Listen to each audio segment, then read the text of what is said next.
Okay, let's move on to the next few commands, and what you will see with these commands is we have rectangles or polygons. So if you use the arrow button, you can select which one you'd like to choose. So let's try a rectangle, and you're really selecting one point and then a second point. So tell AutoCAD what to do. Rectangle, click, and click again.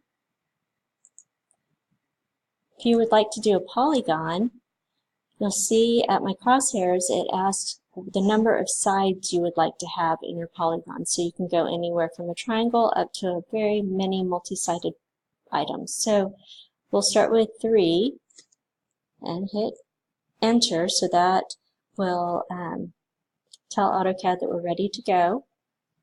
Now, generally, it's going to start with the center, and it would be inside the circle or outside the circle. We'll just go with inside because we're just playing right now, but you can set a lot of specifics on your sizes when you're working with AutoCAD. Let's try a different type of polygon. So again, we get the option to create a different number of sides, and I'm going to say 8. So we have an octagon, hit enter, and select the center. Again, it's asking if we'd like to go inside the circle or outside of a circle. And inside. And if you'll notice, it's asking for the radius of the circle. So that's how you can give your object a specific size. So if I type in 6 feet and hit enter, it will go ahead and give me a radius of that circle at 6 feet.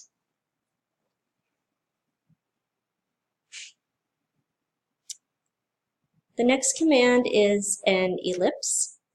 So we'll click on the command for ellipse, and it's asking for the center of the ellipse. So click on the screen for that center, and now it's asking for the second endpoint of the axis, and I could type in a number for that or just click on the screen.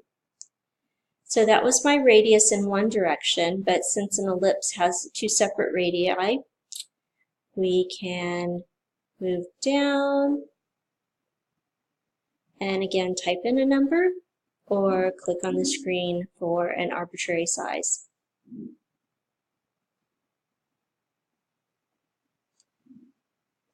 The final command is hatch. And this is a much more complicated command.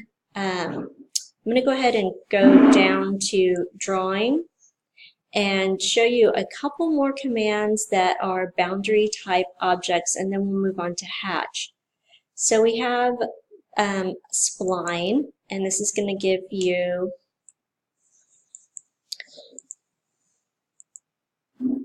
a object that is not necessarily geometric, simple geometric, it's much more complicated. So we're continuing to draw as far as we want, setting points, and the entire line adjusts along with the points I'm setting in space. Again, hit enter to complete the command. And draw. Now let's try the one where we're fitting. So we are selecting some points in space, and now we're having a little bit more specifics on the drawing.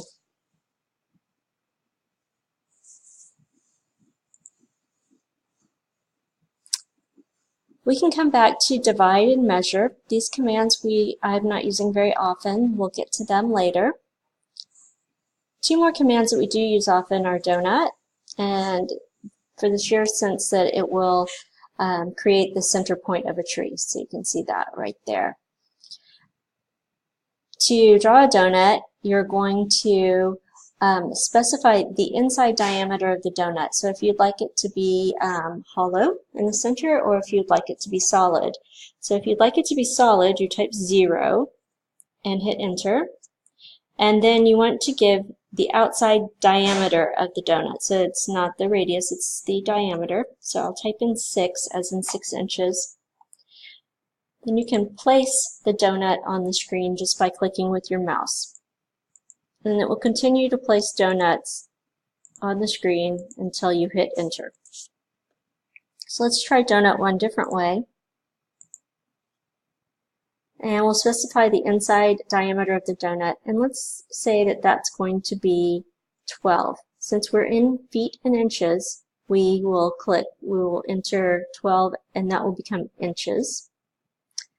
Now the outside of the diameter should be larger than the inside of the diameter, so I'll type in 18, so that's 1 foot 6 inches, and can click and locate those donuts around on the screen and hit enter.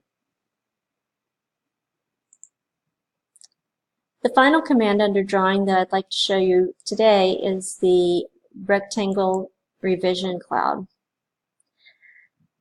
So you have a lot of options, and if you look down at the ribbon line at the bottom of your screen, you have a lot of different ways that you can modify the revision cloud to have different length arcs. It can come from an object, can be freehand, but let's go ahead and just start by drawing on the screen, and that's giving us a rectangular revision cloud. If you'd like to try a different style, we can do freehand. So we have a wide variety.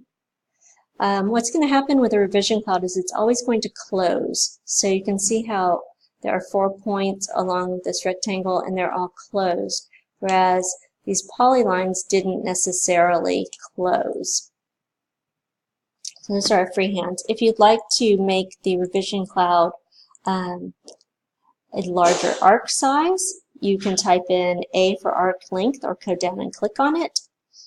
And if you read the bottom of the screen, it's telling you that the arc length is 4 13/16 inches. Maximum minimum is the same. So we can type in a different size. Let's say we'd like it to be 12 for 12 inches.